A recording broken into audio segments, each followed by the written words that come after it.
Sabi nila, magbabago na, di ba? Grabe na ngayon, magmamarcha, yung marami ng investigasyon.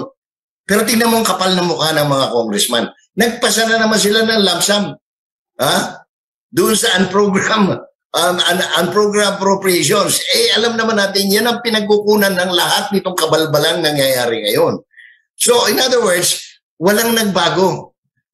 Palitan mo man si Saldico kay Kimbo, si Kimbo palitan mo kay Swansing, same banana. This politician never wala silang pakialam sa sinasabi ng tao. That's why dapat mas malakas pa ang labas ng tao. At pero sabi ko nga, yan magsasabay yan.